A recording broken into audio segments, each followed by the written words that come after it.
Assalamualaikum warahmatullahi wabarakatuh. Salam, can you please enable me sharing my screen? Again, let's see how do I do that. Hang on a sec.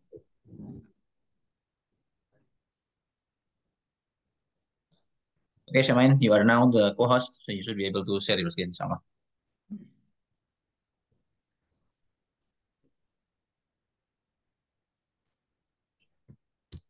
Fine from here. Okay. Your left.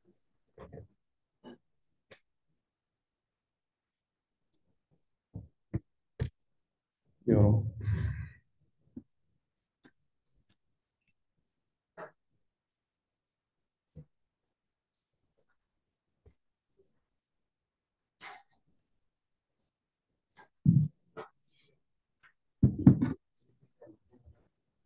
Right. Assalamualaikum warahmatullahi wabarakatuh. As we mentioned earlier, that tonight, alhamdulillah, we have Dr. Qudah, one of our sports here in Houston, alhamdulillah, or in the US. He'll be giving us some sort of a short seminar. So, inshallah, you all know about Dr. Mind. So, I'm not going to explain more about him. So, without further ado, I'd like him to start giving the seminar, inshallah.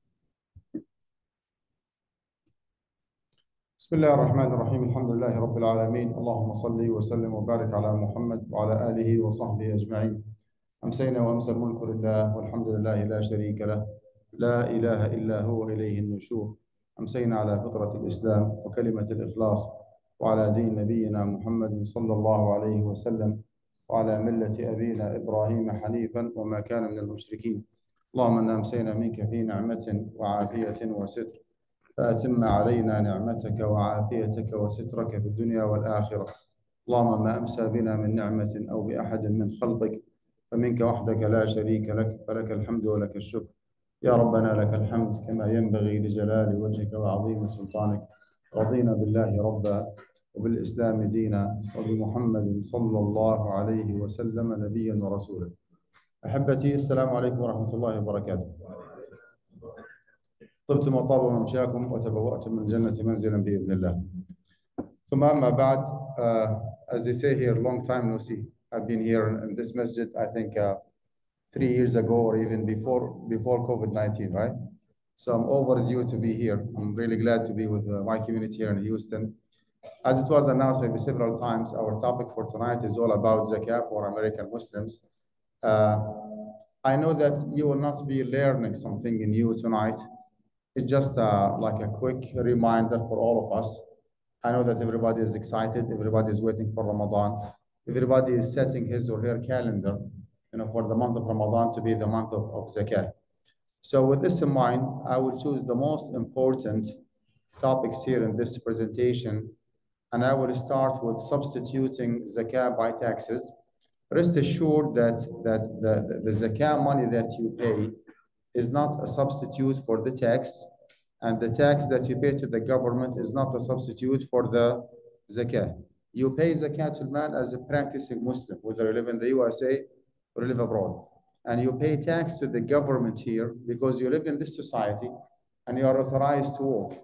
Now, the categories, the recipients of the tax money are different from the recipients of the zakah. Sometimes there might be a kind of intersection between the two, like a certain amount or certain percentage of the tax money goes to the needy individuals. But this actually does not qualify the tax that you pay, again, to be a substitute for zakatul mal. You have to take the responsibility of paying to the government. Even if you are not happy with the way that your money is spent, you can, like through a very democratic process, change the law of the land and stop the government from paying your tax money in a way that you do not, or you are not pleased with, very well what I'm referring to. The good news here is that your zakah could be tax deductible and your tax could be zakah deductible. Your zakah could be tax deductible in a sense that if you decide to pay zakatul mal to a non-for-profit organization, 501c, you can claim some, tax deduction. And your tax is zakat deductible in a sense that if in the zakat due date, you have a virtual pool of money, right? Where you just add up every single asset that is zakatable, as we'll be explaining. If you found out that you still owe the IRS a certain amount of money, you can deduct that amount, put it aside, and you pay zakah on the rest. There are a lot of differences between zakah and taxes, but let's focus on the most important thing. As you see here, zakah is paid on one's remaining wealth, not on the total income. Okay. Now we are still in the tax season from January 1st all the way to April 15th. Is that correct? We just filed, for the government, for the IRS. You start the math with the IRS, okay, to calculate your income tax with the total income of 2023, right? Let's say that you have made 200,000 straight in 2023. You start the math with $200,000, and of course there are deductions based on number of family members and mortgage and whatever is tax deductible. But you start the math with the total income that you have made. When it comes to zakatul mal, we don't care about how much you made last year. What we care about is the remaining wealth and the remaining income. From those $200,000, how much you spent? You spent 175 throughout the whole year long. You start the math, the zakah math, with the $25,000. Whatever spent already is already spent. We don't care about it when it comes to zakah calculation. As I said, we have a lot of differences, but let's focus on the most important thing. Zakat rate ranges, well, in most cases for us American Muslims here, it's 2.5%. It's a fixed zakat rate. There are no brackets here, unlike the income tax, right? The income tax actually depends on which bracket you fall under. If you make more than 250,000, then your tax bracket is different than the one who makes only 50,000. When it comes to zakat al-mal, it's the same.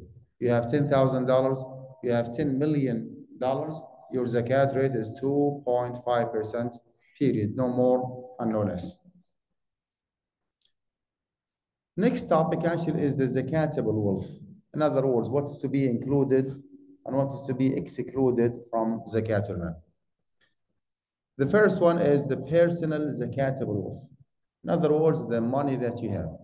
Money that you have, like cash in hand, you have it in your checking account, in your saving account, right? Although you're not supposed to have a saving account to start with, money market account, you have a cryptocurrency nowadays, you have gold wallet account, you received money from the government, you received a stimulus check, you received income tax return from the IRS, you have some saving from the last year, and this is actually regardless, even if you have cryptocurrency, it is to be included.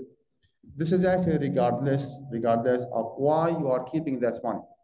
If you keep the money for saving purposes, for spending purposes, for investment purposes, it does not make any difference. Okay, you used to have a house, okay, for living, like primary residence. You sold that house and you are shopping around for another house to purchase and to live in. That money stayed in your possession for one complete year, and you were busted in the month of Ramadan having $250,000. Well, you have to pay zakat. Even if that money is saved to purchase my own house, answer is yes. Someone is saving for Hajj, for marriage, for tuition fees, for whatever the reason might be. Not only that, zakat is to be paid on this category, the person's zakat wealth. Again, gold, silver, cash money, like currency, cryptocurrency, right? Is to be paid every single year. You have a certain amount of saving, okay, that you paid zakat on last year, and you still, for whatever reason, you still have the same amount after zakat. Do you have to pay zakat on it over and over? The answer is yes, you have to pay zakat on it every single year. Second category is the business zakatable wealth. And we need to ask here what kind of business you have, okay? Maybe the most simple example is to be a merchant, like someone has a grocery store or has a accessories or has like phones or what else, car dealership, about that.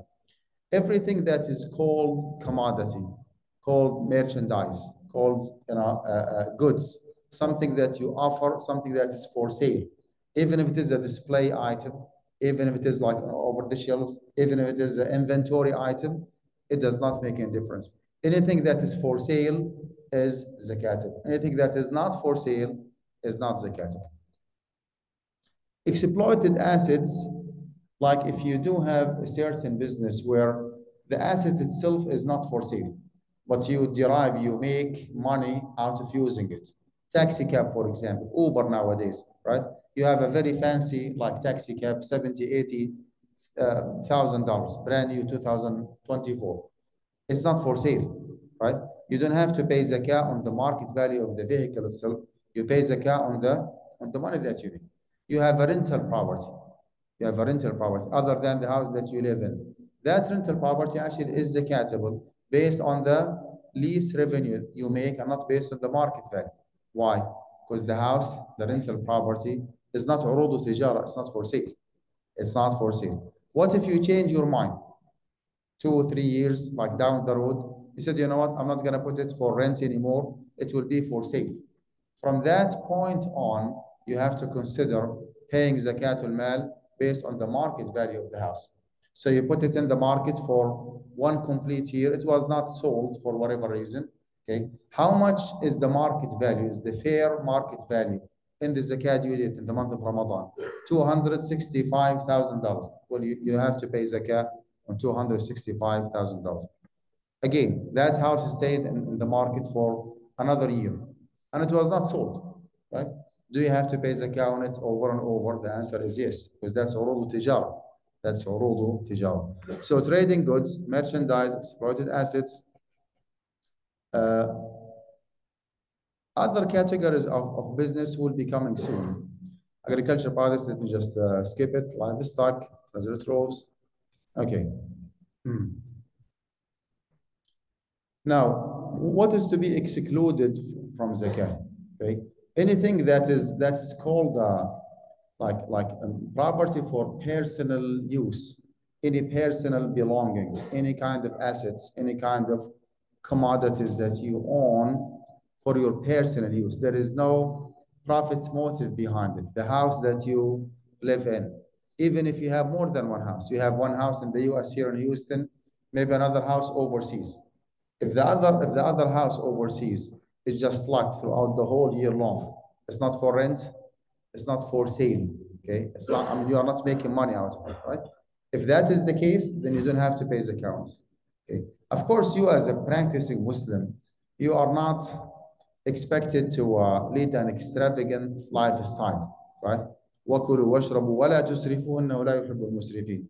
If you need only 3 cars, one for yourself, one for your wife, and one for your oldest son or daughter, and you have 7 cars in front of your house, you will be held accountable in front of Allah subhanahu wa ta'ala because of being extravagant.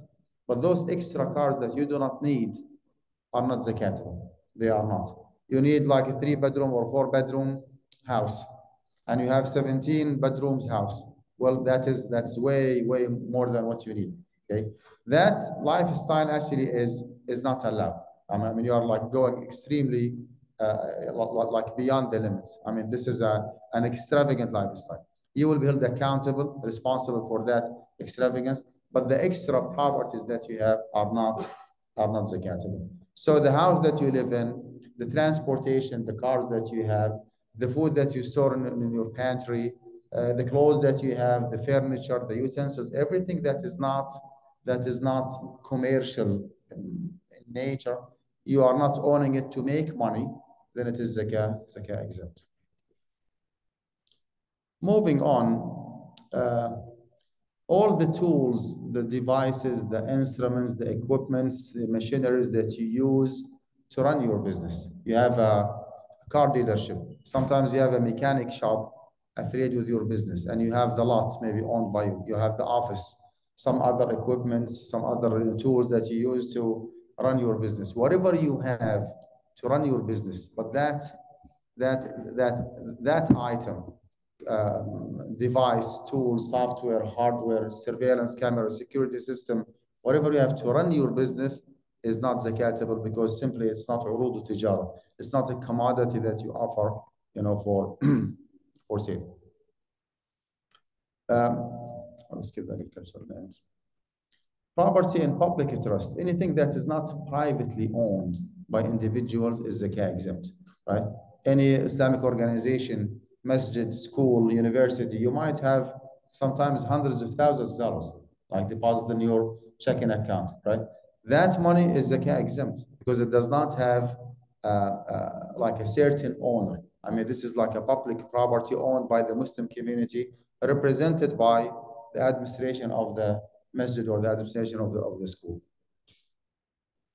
Any source of income that is not halal, something that's purely haram. Someone, Allah forbids, out of monopoly, fraud, cheating, bribery, embezzlement, forgery, riba, that money generated through a haram way is not zakatable. Okay, you cannot just pay, or that person cannot pay 2.5% on the riba money to purify it. Well, that money actually is haram. And the only way for that individual to clear his or her record with Allah subhanahu wa ta'ala is to return that money to its legitimate owner. If the owner is not there, or it's hard to reach out to that owner, then you dispose that money, you give it to others on behalf of the legitimate owner of the money. And this is the only way you clear your records with Allah subhanahu wa ta'ala. When you dispose the money, dispose 100% of the haram amount. Okay, paying any certain percentage does not help purifying that money. Of course, the one who is addressed by the zakah rules has to be a Muslim. Non-Muslims are not, addressed by ahkam al-sharia to start with. Reaching the minimum threshold or the nisab. The nisab that we should be aware of is nisab al-naqdayn. Okay, 85 grams of gold.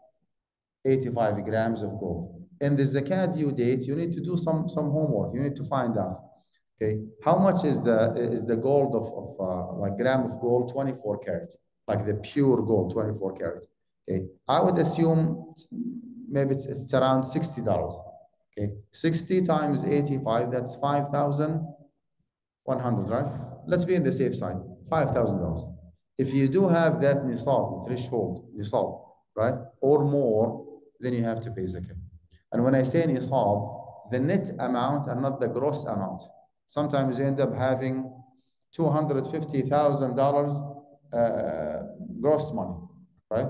But after putting aside all the deductions and the debts and the loans that you have to pay and the other expenses, you might go all the way down below 5,000. Well, believe it or not, you don't have to pay zakat. You can pay zakat, but you do not have to pay zakat.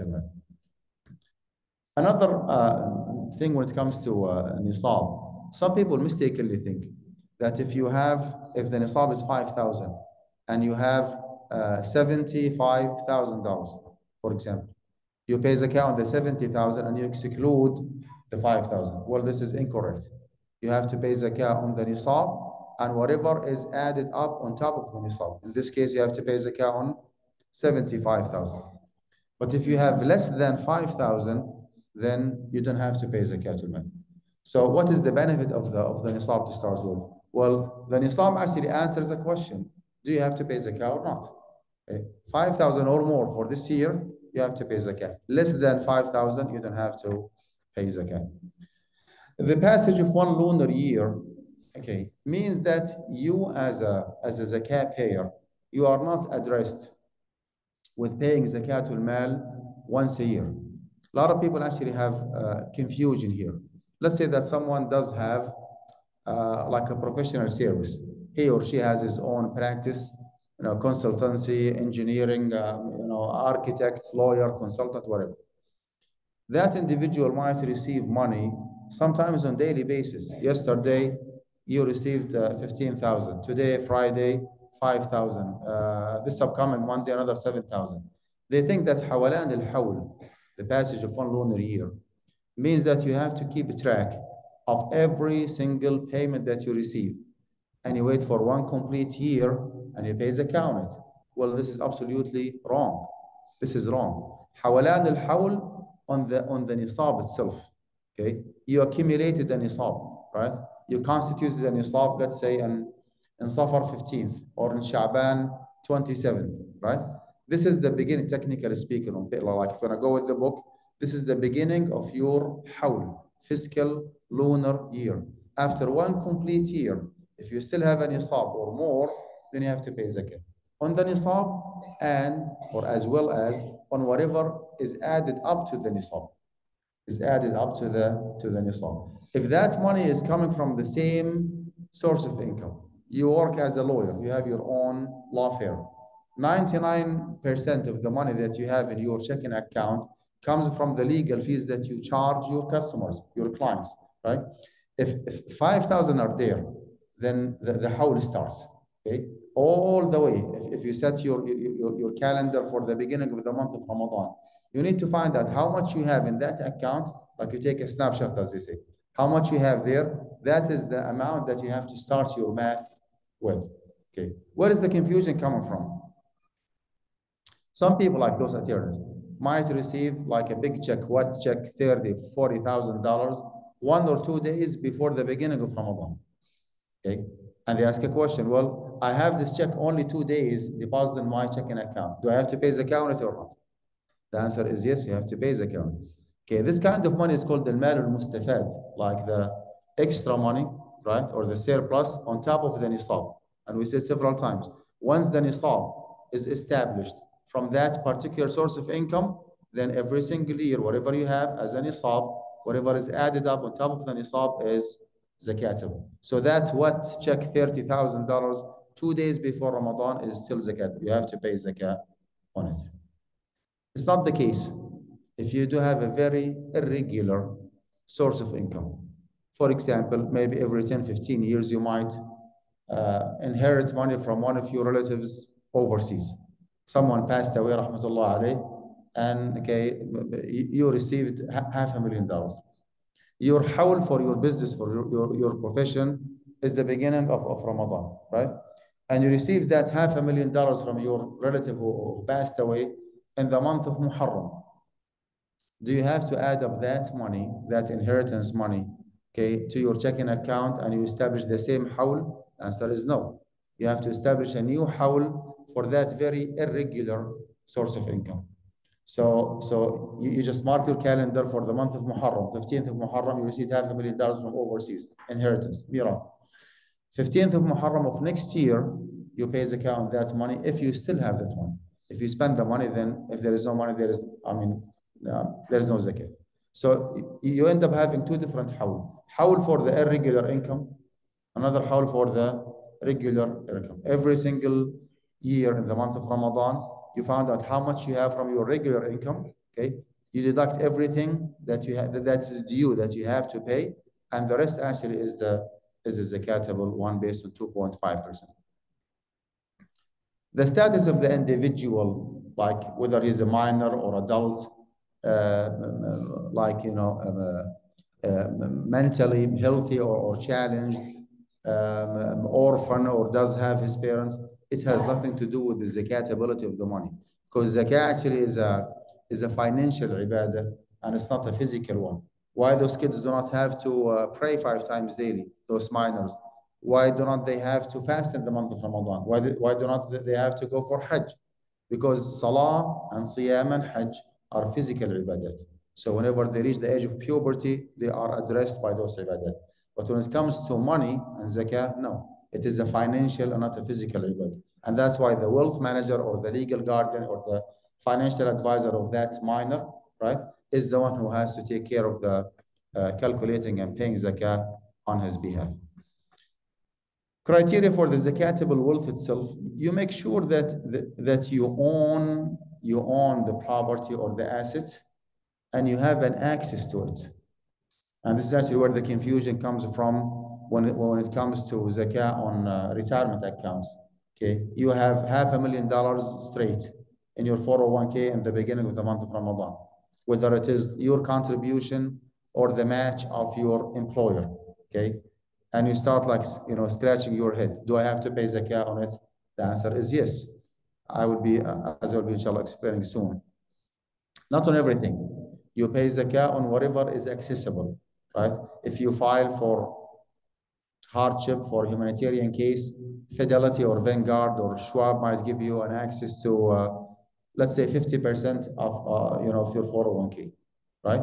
And you have $500,000. So the withdrawable or the accessible amount is how much? $250,000. If you decide to proceed, bear in mind that this is like a very theoretical math. You don't have to physically withdraw the money.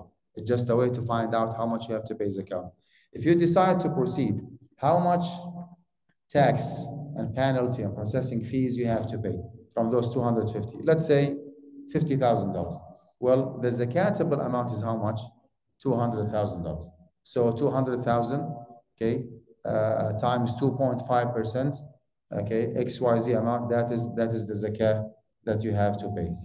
Do not confuse yourself by digging in depth, okay, and finding out what kind of stocks that you have in your 401k. Is it industrial? Is it commercial? Is it real estate? Is it, they call it consultation?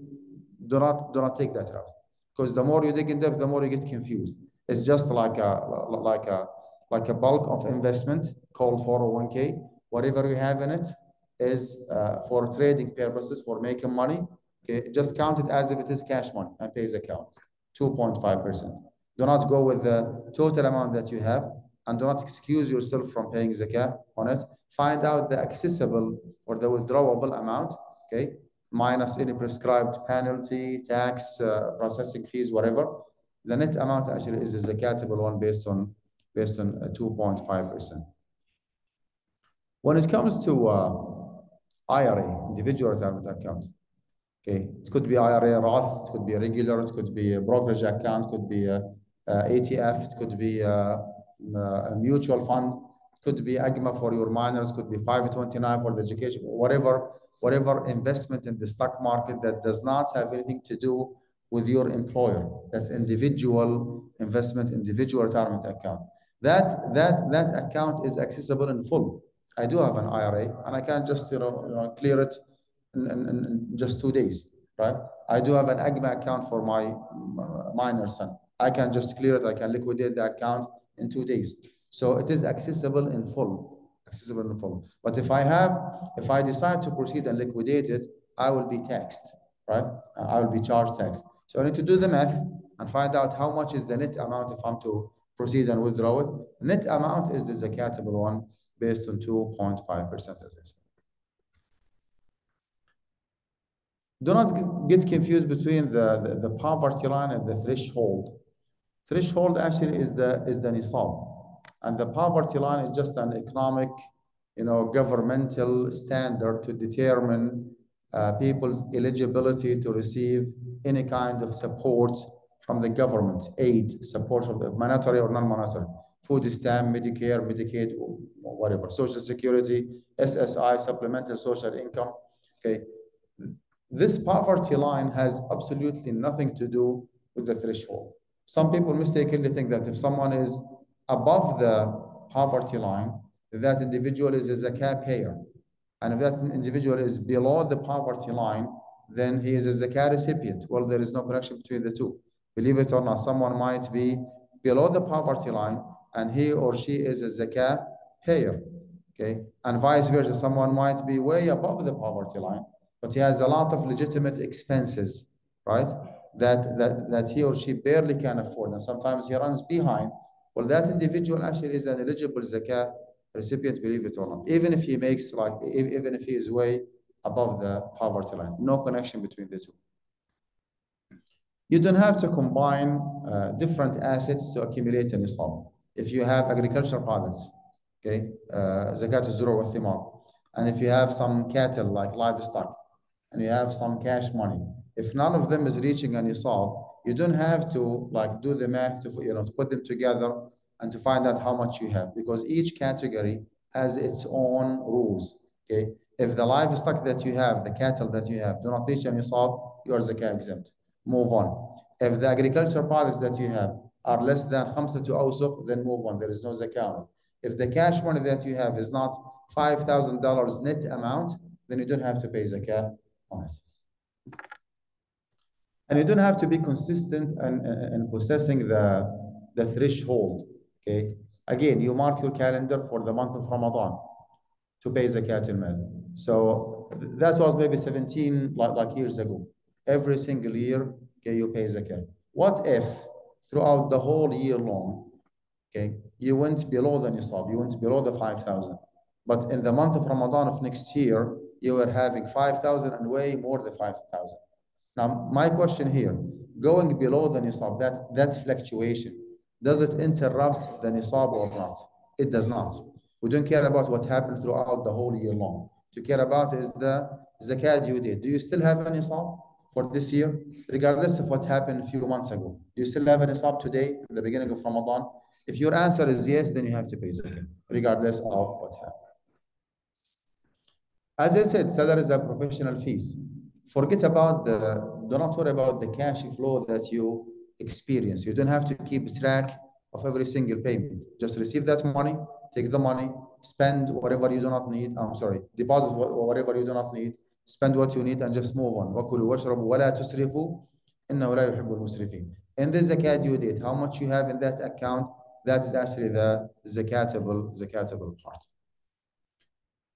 Jewelry and ornament are not zakatable, are not.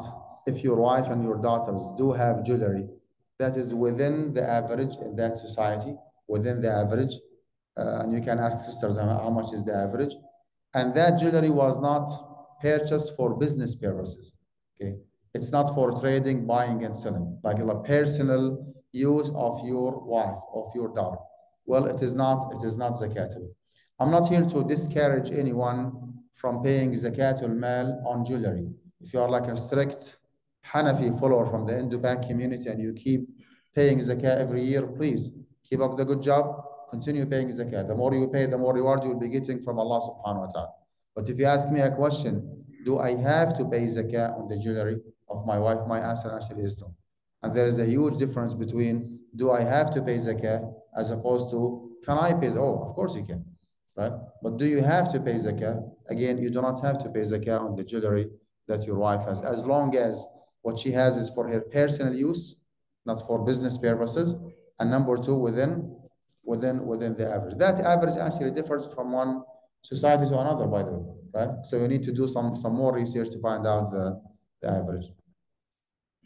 Here is the formula that we came up with in our fiqh council in Amja. You go with for the retirement account. You go with the withdrawable amount, how much you can withdraw, right? The accessible amount, withdrawable amount, differs from one employer to another, from one investment company to another. Usually there is a gentleman agreement between your employer, okay, ExxonMobil, Shell, whatever, Walmart, and the investment company.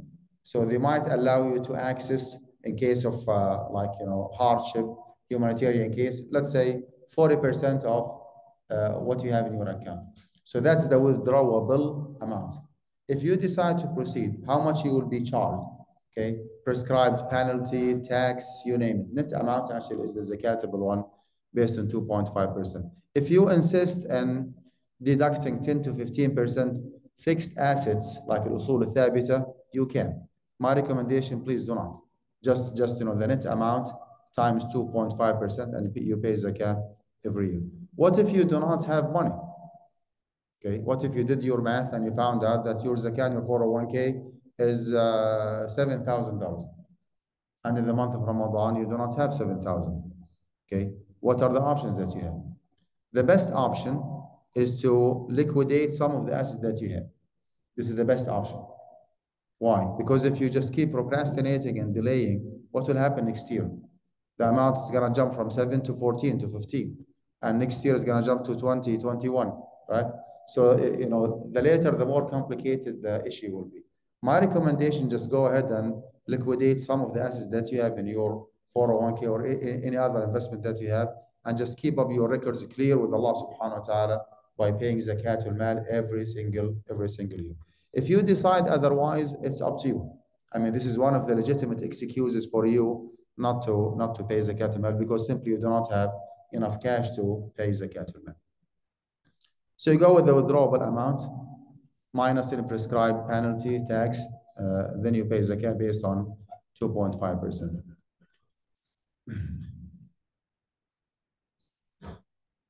In the real life, actually, you do have like different financial instruments. Okay, you have stocks, you have bonds, you have derivatives, you have options, you have futures, you have CDS, you have CDO, and the list actually goes on and on, right? Of course, as a practicing Muslim, you are not supposed to get involved in bonds. Do you know why? Because bond or T-bill is a kind of interest-bearing loan. You lend Uncle Sam, the IRS, okay, you lend the government certain amount of money for a certain percentage of interest. So bond actually or T-bill is just an interest-bearing loan, right? Derivatives are not, are not a good option for you. Options are not an option, okay? Futures, okay, are to be excluded. I would say the vast majority of those financial instruments, other than stocks, are not allowed. I'm not saying all of them are haram, but the vast majority of them actually are not allowed. You as a practicing Muslim, you want to make sure that you conduct an ethically responsible and socially responsible investment in the stock market. Stay away from all these instruments and limit yourself to only and only stocks. Not only that, stocks that belong to companies with their core business, where their core business is a halal one. I do have a different presentation on how to determine the permissibility or the Sharia compliance of those stocks, but this is a different topic. Okay, zakah on stocks. You need to pay zakah on the value and the dividend that you have. The value and the dividend both. Unless you can prove to me that a certain account is very inactive in the market. Inactive in a sense that it's not for trading purposes. You are not doing the business, you are not trading on a regular basis, and no one is doing the job on your behalf. So that account is very inactive.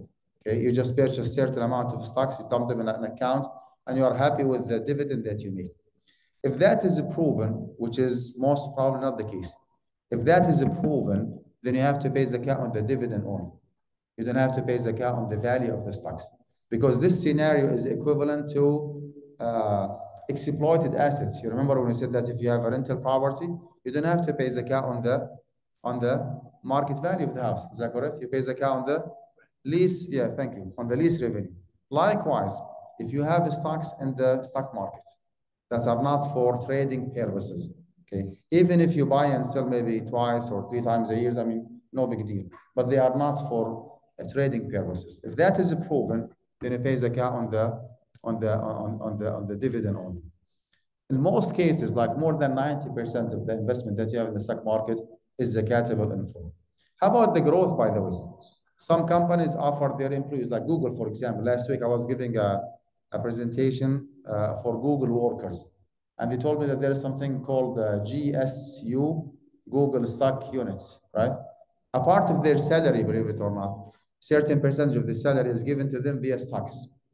And those stocks are vested right away, like available for trading. You can just sell them on the spot, right? But they receive those stocks on monthly basis. Every single month, they receive certain number of stocks, okay? And those stocks, again, are vested. And if you decide to keep them, Google will not pay you dividend. There is a growth, but there is no dividend. Okay, is it zakatable or not? Of course, they are zakat because they are equivalent to the cash money or the paycheck that you receive. Moving on, yes, bonds are haram. Once the T-bill is due, like mature, okay, you purchased like a bond for $5,000, and after 2 or 3 years you receive $6,000. We have $1,000 haram. That's pure riba. You need to dispose that amount, right? How about the principal itself? Is it zakatable or not? Well, it is. You have to pay zakat, 2.5% upon the maturity of the bond or anything else other than stocks. As I said, options, futures, stay away from them.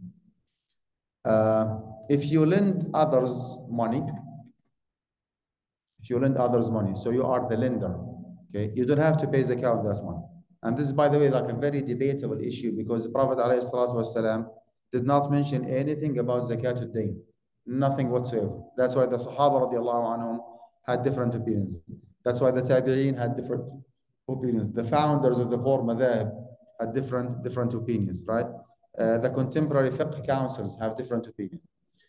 To the best of my knowledge, the borrower, the one who has received the money, if he or she decide to keep that money for one complete year, right, then he has to pay zakah on that money. While the lender does not have to pay zakah on the money. Because one of the conditions for the zakatability of any wealth is what's called the mulku tam raqabatan wa yadan, like full ownership and full access. Well, that money is technically or legally yours, but you do not have an access to it. And that borrower might just sleep on the money for 1 or 2 years until he decides one day to give you the money back. Is it fair enough for you to pay zakah on money that you do not have an access to? It's not fair. And this, by the way, the Shafi'i approach that the borrower is the one who has to keep that money. I mean, if he keeps that money for 1 year, then he has to pay his account. I will open, inshallah, the floor, inshallah. All the payments that are due are zakat deductible. Okay, and the virtual pool of money, you ended up having $17,000, but you have to pay to the mortgage. I'm not saying mortgage haram or halal. That's completely different discussion. But you have to pay the mortgage company $2,000, another $500 for the car, right? For the car, another $500 for the furniture, another $2,000 or $3,000 for your personal expense, for your living expenses. So everything that is due in the zakat due date is deductible. And this is actually regardless of the permissibility of that payment. Even if mortgage is haram, but you have to pay the mortgage company $2,000 or $3,000, they are still actually deductible. Put them aside, and if the net amount that you have is still 5,000 or more, then you have to pay zakat. Merchants actually have to go with what's called the wholesale market value. Okay, you have cars in your lot. Okay, and the zakat due date. Do not go with the retail value or the listing price, how much you are asking for those cars. This is actually unfair because this is a kind of expected amount, anticipated. I mean, you might get that amount and you might not, right? Do not go with the invoice value, how much you purchased, how much you paid to purchase those cars. Because in the zakat due date, that commodity or those cars might be equal, might be more, or might be less than the invoice value. So go with something called the wholesale market value. Wholesale market value means if you do not have all these cars on the lot in the zakat due date, and if you are to go to the auction to purchase all these cars, how much you are willing to pay for those cars at that day. This is the most accurate way of determining the value of the asset. Likewise, if you have a grocery store, for example, some of those groceries might be expired and their market value is zero. Is that correct? Although maybe you paid hundreds of dollars to purchase chips or a snack or juice or whatever, and that chips for some reason was not sold and got expired in the month of Ramadan. Its market value is zero, although you paid hundreds of dollars for that order. So do not pay zakah on the invoice value. Do not pay zakah on the retail value. Pay zakah on the wholesale market value.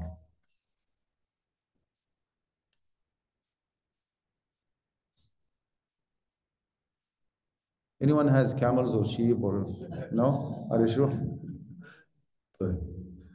So the zakat recipients are al-fuqara wal-masakin. And please make sure that you start with those that Allah subhanahu wa ta'ala started with, right? إنما الصدقات للفقراء والمساكين and lam تفيد التمليك.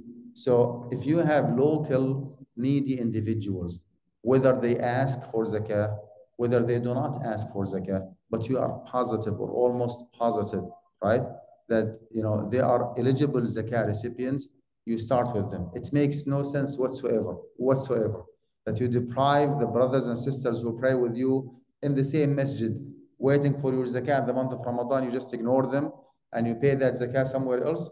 This is absolutely unfair. So make sure that you take care of your local needy individuals. Some of those people actually do not ask. Okay. يحسبهم الجاهل أغنياء من التعفف. Well, you need to do your own due diligence to find out who is in need in your community. Some people actually do have a kind of self-respect and dignity and shyness, call it whatever you want. Even if you ask him a question, akhi, do you want zakah? He will say, no, alhamdulillah, I'm good. While he's absolutely, absolutely needy individual. So those people actually deserve zakah the most. يحسبهم الجاهل أغنياء من التعفف تعرفهم بسيماهم لا يسألون الناس إلحافا. They do not ask people for financial support. You need to do your due diligence to find out who are those individuals, and you start with them. العاملون عليها the zakah workers مؤلفة قلوبهم, new Muslims, في الرقاب, those in bondage, الغارمين, the debt ridden. Okay, debt ridden. Someone is in debt and he or she is approaching you asking for zakat al-mal. Before you decide to give him zakat al-mal, you need to find out, why did he borrow that money? Was there any legitimate excuse behind borrowing that money, right? Number two, is he able to like save some money and pay off that loan by himself or not? If the answer is no, okay. Is the loan due? If the loan is due, the loan is due, and it was borrowed for a legitimate reason, and the borrower is absolutely unable to take care of that loan, then you can give him zakat al-mal. Why I'm making it too hard? Because unfortunately, some people might take advantage of this category. They might borrow money for like some unnecessary like items, purchasing something. Okay, it could be like cosmetic or something that's really luxury that they do not need, and they go to people and ask for zakat al-mal. Well, you cannot do that. We have a lot of people actually who are desperately in need for money. في سبيل الله, that is the confusing one. The prevailing practice throughout the whole Islamic history is that fi sabilillah means for jihad purposes, like when people are volunteering their time to go for jihad without being compensated, then they take from zakat al-mal. All the fiqh councils that I'm aware of, including our own fiqh council, the Assembly of Muslim Jurists of America, are in agreement that fi sabilillah does not necessarily mean the physical military or the physical jihad. Jihad actually is a very broad term. Even the Prophet ﷺ himself said, جاهدوا المشركين بأموالكم وأنفسكم وألسنتكم. Apply jihad against the enemies of Islam بأموالكم, with your money, وأنفسكم, the physical one, وألسنتكم, like by education, by debate. So even if you're going to go with the literal meaning of jihad, it could be jihad through education. It could be jihad through paying money to establish the deen of Allah Azza wa Jal. On the other hand, what is the main reason behind applying jihad, the actual physical one? Isn't it to establish the deen and to give people the freedom to choose the deen that they want? Well, if those Islamic organizations in the USA here are striving day and night to establish the deen of Allah subhanahu wa ta'ala and to help the community coming back to their Lord and to worship Allah subhanahu wa ta'ala, then they fulfill the same goal of the physical jihad. And that's why all those different Islamic organizations are in agreement that paying zakatul mal to Islamic organizations, to masajid, to Islamic schools, Islamic colleges, as long as, listen to this, as long as, number one, you believe that that masjid or that organization is doing a good job in serving the community, right? Something that the community actually is in need for. And number two, you trust the leadership of that organization. And I want you to underline the trust issue here. And number three, those organizations are asking for your zakat al-mal. They say that the money that you receive, donation, contribution, are insufficient. We want your zakat. So they do serve the community, right? You trust the leadership, amana wise, trustworthiness. And number three, they are unable, and they make it clear that we need zakat al-mal. If that is the case, then confidently you can pay zakat al-mal to those organizations. Can you pay zakat al-mal to your local masjid? Again, the same question. Do they need zakat al-mal? Do you trust them? The answer, of course, I do trust them. Do they need zakat al-mal? Why they need zakat al-mal? To expand the masjid? Why do not you just do a fundraising and collect money from outside zakat? Okay, if the answer is we do not have sufficient fund and we need your zakat al-mal, we'll just go ahead and pay zakat al-mal to those organizations. On a personal level, I pay zakat al-mal to the masajid, to the ISGH and independent masajid like this one. I pay zakat al-mal to ISNA and ICNA and MAS and Muslim Legal Fund of America, American Muslims for Palestine. I pay zakat al-mal to Houston Quran Academy. I pay zakat al-mal to Guidance College that I'm representing tonight. I trust all these organizations. I know the leaders of all these organizations. I love them. I trust them. I see the benefit of the work that they do. And that's why I confidently pay zakat al-mal to all these organizations with no exception. Do your homework. Find out which organization does deserve your zakat and pay your zakat to that organization. That's fi sabilillah. We said it. Okay. Ibn Sabil, the wayfarer. Okay. We do have actually a lot of like tiny details here. Let me just skip all of them and open the floor for question and answer. Before that, actually, for those who who did not attend khutbat al-Jum'ah, oh, something else. Hold on. You can mention that also online, like we just type on the chat. Sure. Yeah, for those brothers and sisters who are online, if you do have a question, you can type it, and inshallah, if we have time, we'll answer it. Okay. Before I let you go, this is a very good source, like online source, called Zakah. Okay, Zakat Calculators with S, zakatcalculators.net, right? This is an online resource. It is for free, and you don't have to enter any confidential information. No name, no social security, no date of birth. And there is no one actually receives the information that you enter.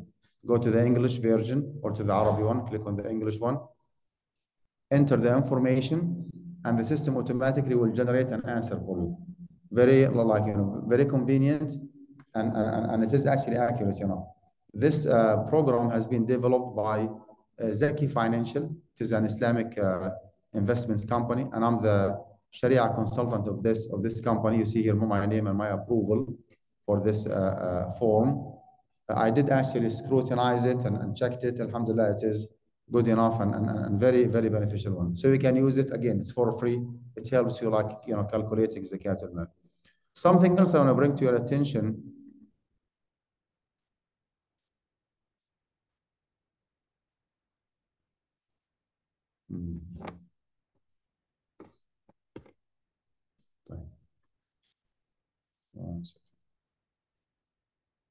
I know it's not our topic for tonight, but it's just an advice. Because of the instability and volatility in the stock market, if you are interested in making safe investment, or at least if you want to preserve the purchase power of the money that you have, then opening actually a gold wallet account is a good idea. And if you decide to do so, I highly recommend this organization called Fi Wallet. Fi Wallet. Here is their website. Sorry. That's Guidance College. One second. It's called Fi Wallet.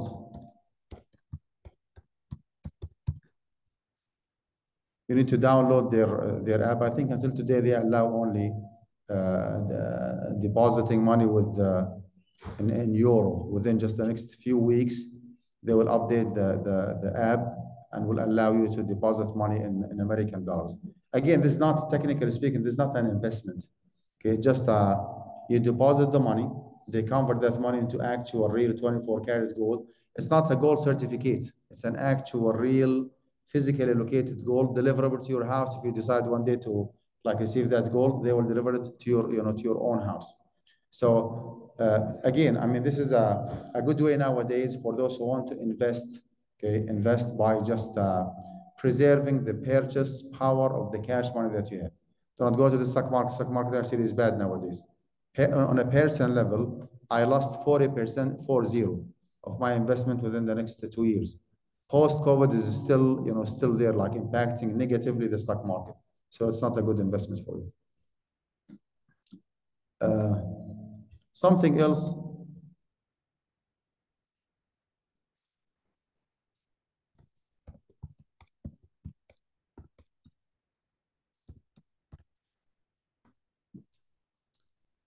I was the khatib today here in Salat al-Jum'ah, and I talked about the importance of investing locally within our community here, especially when it comes to Islamic education.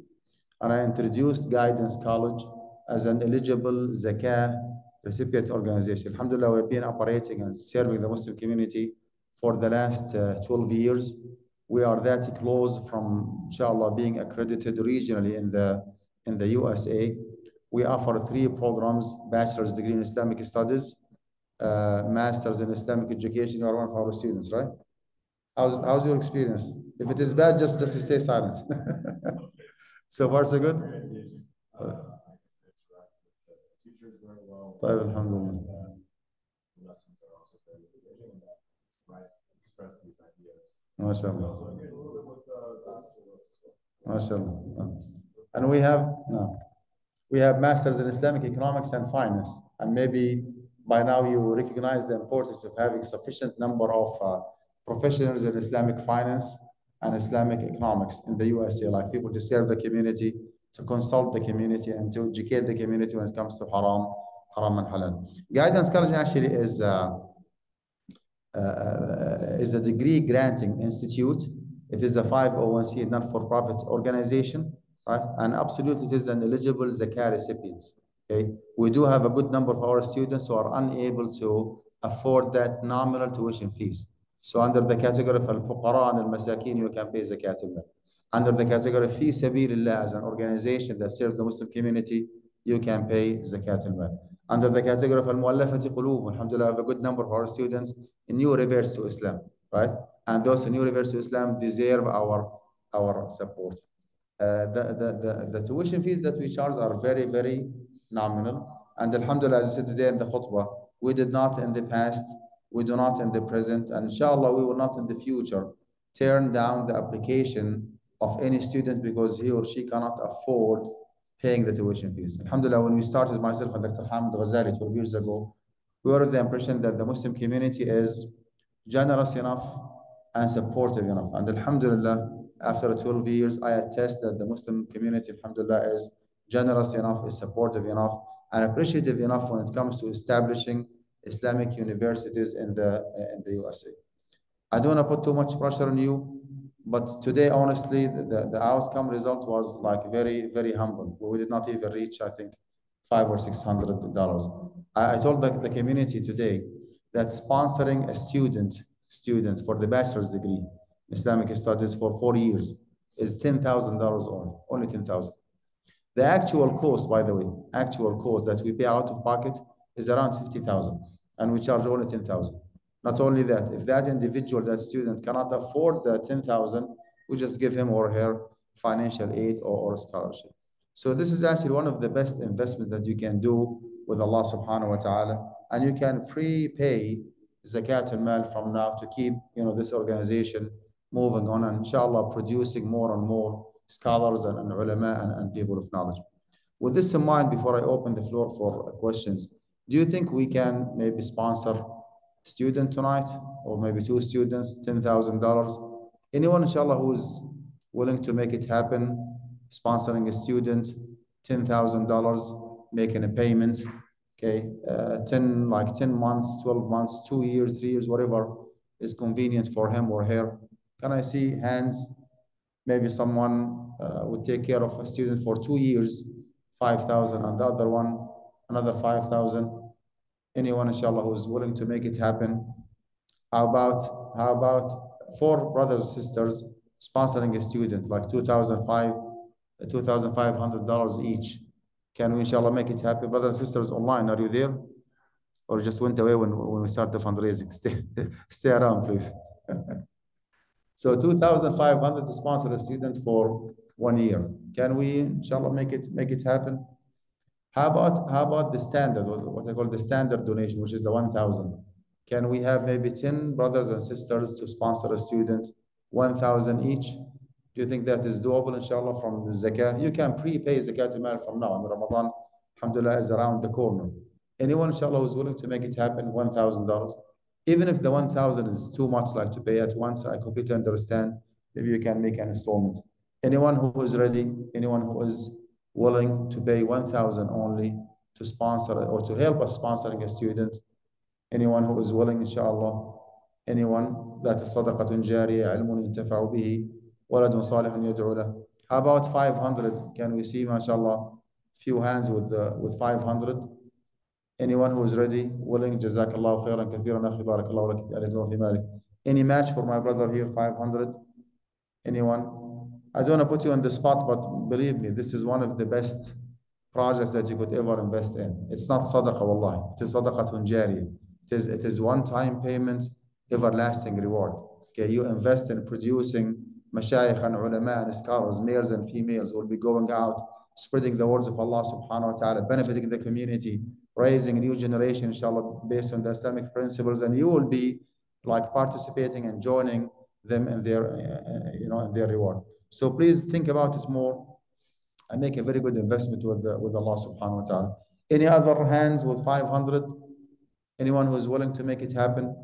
طيب, jazakumullah khair. Whatever you can afford, actually. I do have credit card machines here.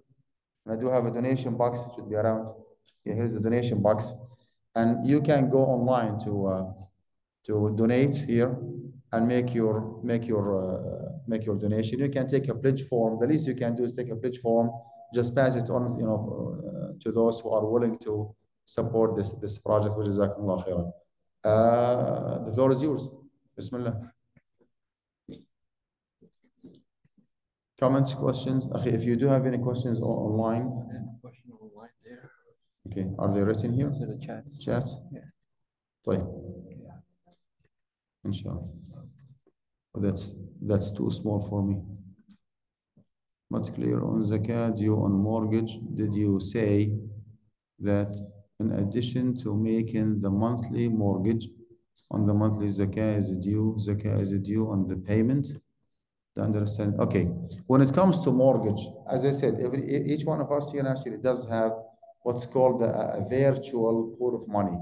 Whatever amount you have here is the gross amount, is the zakatable amount. Before you pay zakat al-mal, if something is due on the spot, money to pay as a tax to the IRS, money to pay to the mortgage company, money to pay to lenders, you borrowed money, right? That is the deductible one. You put it aside, whatever is due for that particular month, and the rest actually is the zakatable one. So someone said here,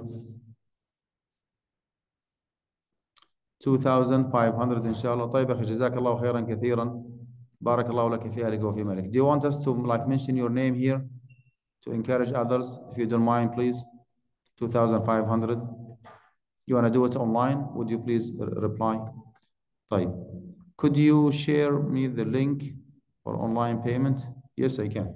طيب, let me take more questions here. Okay, here is the link. Here is the link. Copy.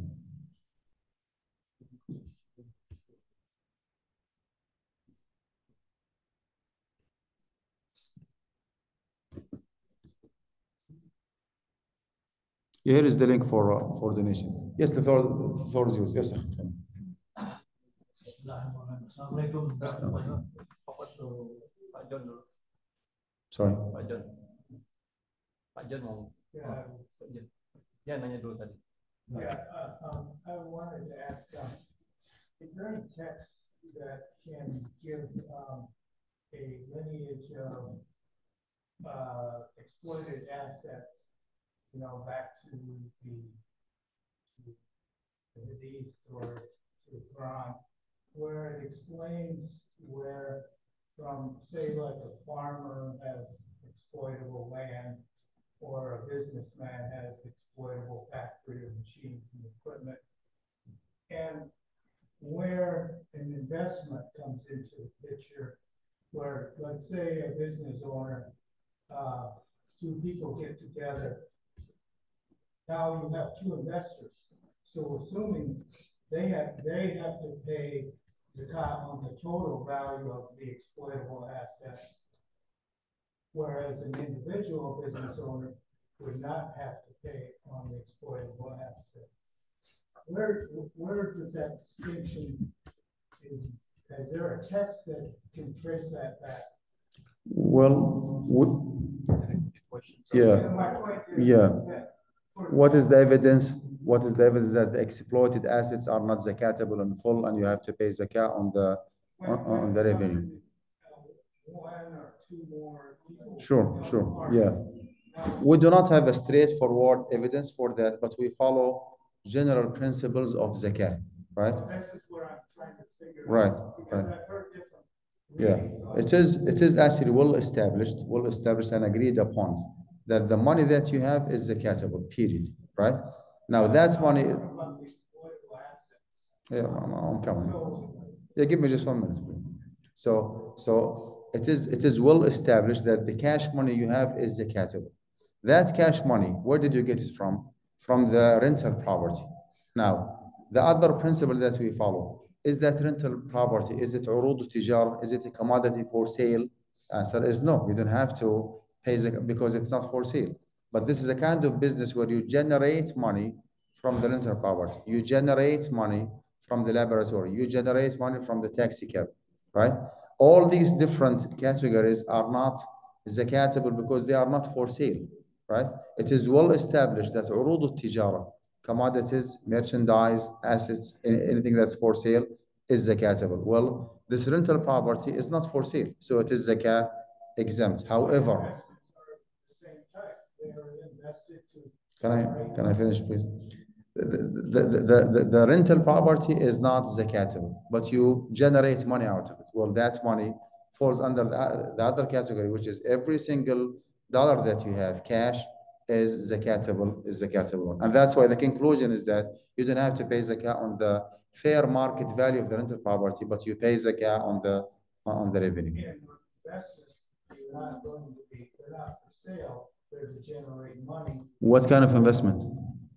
For stocks, shares in businesses. Well, shares in businesses to generate income for retirement, for example. Hold on. You don't intend to, that money, yes, you don't want to spend it in 1 year because if you did, you'd be nothing to go on in the future. No, when it comes to a retirement account, this is actually the big chunk of money that you have. This is the actual investment that you have from one side. From the other side, it's very restricted, right? Because this is a retirement. IRA? Whether IRA or stocks or whatever, the point being is you need that asset in order to grow for future years because you don't have enough to live in this future years. It will grow. Well, it will grow. And the fact that you need that money, does not make it zakat exempt. Let me ask you this. What if you do not have stocks for investment? You have cash money and just sleep on that money. Is it zakatable or not? It is. If it's not invested. It is zakatable. I'm trying to understand why you invest in a farm place, you invest in a business, and you don't have to pay on the exploitable asset. But if you have an investment in companies like the ones that an individual might own, and they're not zakatable on their exploitable asset. There is no one size fits all. It depends on the nature of the investment that you're talking about. Someone is putting that money in stocks. We need to ask a question. Is this account active or not? If it is for trading purposes, making money, you pay zakat on everything. If that account is very inactive and you are just happy with the dividend that you make, then you don't have to pay zakat on the stocks. You pay zakat on the dividend only, right? If you put that money like in REIT business, right? Which is real estate investment trust, right? Okay. Those people actually put that money either for mortgage, which is haram, or for equity REIT. Well, they purchase properties and they sell them back. Well, every single dollar that you pay is zakatable because all what they do is just buying properties, renovating, maintaining them, reselling them back, right? So you invested in a category that is zakatable because you purchase urud tijara, a commodity. So the house actually is a commodity. It is for sale. We can discuss it further after I finish. Let me take more questions. I'll get back to you after we finish. Maybe we can talk individually. Well, I was trying to find text. We'll get back to you. I will give like more time to others. Yes, please. Sorry. So I have a question is about utilizing the zakat by the non-profit organization to empower the new Muslims to be dedicated and balanced Muslim through education and entrepreneurship. So we just established the organization called the New Muslim Circle. So we have the class, we have to provide everything to the new Muslim, and all the service that we provide is free of charge. So the question is it possible we can use the zakat money that we collecting it to using it to buy all the material that we needed to educate this new Muslim, such as like the books, all the tools, all to pay the instructor, and also pay our administration staff, and then also probably everything that they needed. Apparently, it falls under fi sabilillah because if it is al-mu'allafati qulubuhum, then you have to give them the money. You have to purchase something and give them commodities, or you give them just cash money. But based on your description, I think what you do falls under fi sabilillah. You serve the community, you educate the community. I do not see a difference between what you do and what guidance, college does, right? This is an education institute and this is an education institute. So you invest money, you take money from zakatul mal to serve the community and to focus more on the new Muslims. Well, we take donation and zakat from the community and invest it in new Muslims and the second and third Muslim generation. So under the category fi sabilillah actually would be fitting perfectly fine for organization. Yes, you can take from zakatul mal under the category fi sabilillah to sponsor and to cover the expense of your organization. It's permissible. Right. Yes. We can provide them all the education, the sports, everything. Yes, you can. So the rental so let's say the property was for sale for 6 months, and then not selling, and then for rent for 6 months, and not rent. What would be the So you put the property for sale? Yes. For 6 months, and it was not sold. Who does the rent for I think I can use. It's louder. So if the howl did not pass, if the howl did not pass already, and you change your mind, you put it for rent, then whenever zakat due date actually comes, you don't have to pay zakat on it because it's not urud tijara, it's not for sale anymore. You change your mind, then no zakat on it. So we care about your intention and your practice at the same time. I'll give you an example. You have like a primary residence. You live in your own house, right? It is zakat exempt. Is that correct? You change your mind. You just left that house. You went somewhere else, and you put it for rent.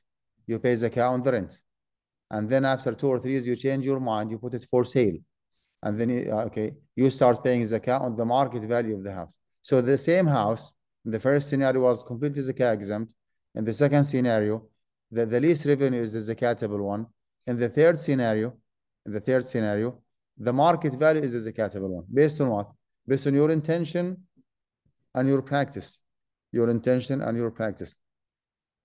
Something else to have in mind. What if you do have long-term investment? Long-term investment in a sense that you purchased like a tract, a piece of land, but it's not active in the market. Your plan was just to keep it as is, maybe for 10, 15 years until your kids grow up and go to college, and then you sell, you spend that money on your kids. If that is the plan, and again, the land is not active in the market, it is zakat exempt. You don't have to pay zakat on it. Okay. Of course, no one is allowed to go around or to circumvent the zakat rules But this is actually a very legitimate excuse. I mean, you just like put that money that you have in a piece of land and just sleep on it 5, 10, 15 years, and then you put it in the market. Any long-term investment, as long as it is not active in the market in the zakat due date, is zakat exempt. No. So, using the same analogy, you have a land which you have kept for a long term. Is it the classification of the asset or it is the intention? And why I'm talking about it, how can a land which you have kept with the intention of 5 years, 10 years, whereas if you have invested in a liquid assets like stocks, that you are not withdrawing any money. In fact, you are reinvesting dividends in it as well. You got dividends, you reinvested as well, but you're keeping it with the intention, I don't want to withdraw money. Will both be the same category? Yes. Yes. Yeah. No zakah on the land because it's not active for sale. No zakah on the stocks because they are not active for sale. You see the consistency here, the pattern. However, if you generate money, dividend from those stocks, then you end up having money. Money actually is zakatable. Though you are reinvesting again in a long term. Well, I mean, as long as that money is a dividend like coming from those stocks, then you have to pay zakat, regardless whether you capitalize, like you put the dividend back and you purchase the stocks, or you just withdraw the money. It is zakatable. But if those stocks actually do have, like, they grow, right? Yes. Like the GSU, the Google stock units, right? They do not pay dividend. If they decide to keep them, apparently, like based on the principles of zakat, to my understanding, they do not have to pay zakat on them. No, you're right. So RSUs are then vested, they convert into stocks, and you can trade it on the stock exchange. But again, the intention is I am not going to liquidate that asset in the next, let's say, 5 years. Active means that I can sell it or buy another asset for the same value, but I'm not going to use it. I'm not going to liquidate the asset. Will that be under the same category? Same answer. Right. Inactive in the zakat due date, not for sale, not for trading purposes, no zakat. No. Right. Yes, sir. Yeah, it's clear that haram activities or haram trading is not zakat eligible. What about those in a gray area, which is not haram, but it's not like, for example, mixed up. Selling cigarette or drug that can make you an addict. Is it money from it zakat eligible? Well, that's called al-mal al-mukhtalat, like the mixed business or the mixed assets. So whatever is halal, let's say for example that you do have a grocery store, right? 70% of the grocery store are halal, chips, snack, juice, food, whatever. 30% coming from liquor, from gambling, from pork products. 30% of the income or the profit that you make is not allowed. So you have to dispose the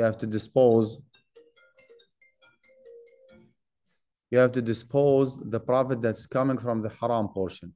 Now, the halal one is the zakatable one. You pay zakah on the profit that you make, or you pay zakah on everything that you have, as long as it is halal. But the haram one, actually, all the profit that you make is not zakatable. You have to dispose that one. And what is well established here is that mixed business is not purely haram and is not purely halal. So in our example, the 30% haram does not turn the whole business to become a haram one. It is not. And the 70% halal does not turn the whole business to become halal. So whatever is halal, halal. Whatever is haram, haram. ولا تزر وازرة وزر أخرى. Yes, sir. There are some relatives that cannot pay zakat. So can you pay zakat to in-laws? Yes, you can, as long as you just avoid like your ascendants and descendants, like your parents and grandparents, your kids and grandchildren. You cannot give them zakat al-mal. Anybody else, can take zakat al-mal. Of course, if he or she is eligible. I mean, to start with, like your siblings, brothers, sisters, paternal uncles, maternal uncles, cousins, nephews, I mean, you name it. Okay. In fact, those people deserve your support more than anybody else. Because according to the hadith, this is sadaqatul wasila. It is like silatul rahim and zakah at the same time. So you start with those people actually. Now, yes, sir. What about the zakat of the borrowed money that you don't have? You borrowed it, but you put in mortgage or something. Now you don't have the money, but you have it. No money, no zakah. That's it. You borrowed money, you paid it. You spend it, right? You spend. No zakah. No. طيب. Yes, sir. It's probably a sister, but not them. She said that they have a lot of luxurious handbag, women branded Prada, Louis Vuitton. For business or just having them with the zakat? No, they are not zakat. Yeah, No. they're not No, they are not. Silver, right? What's that? They are not gold or silver. Do they have to Like purses, you mean? Purses? The purses. Well, I mean, those are like personal, personal properties, like for their personal use. They are like the clothes more than they need.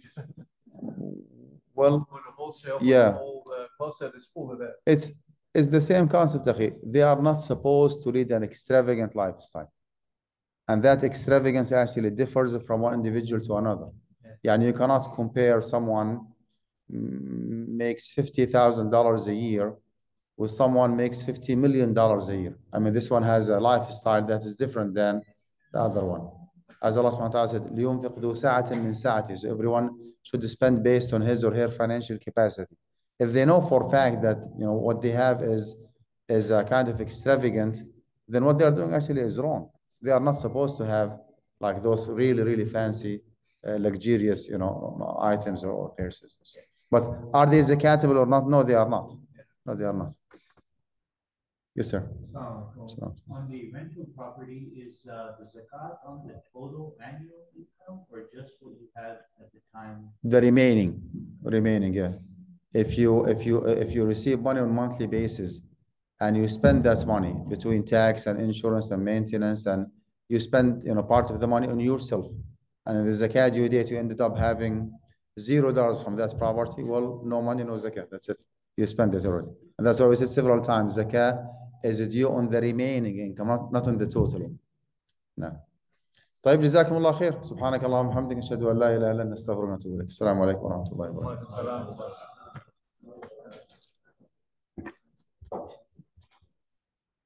Thank you for coming. So we look forward to having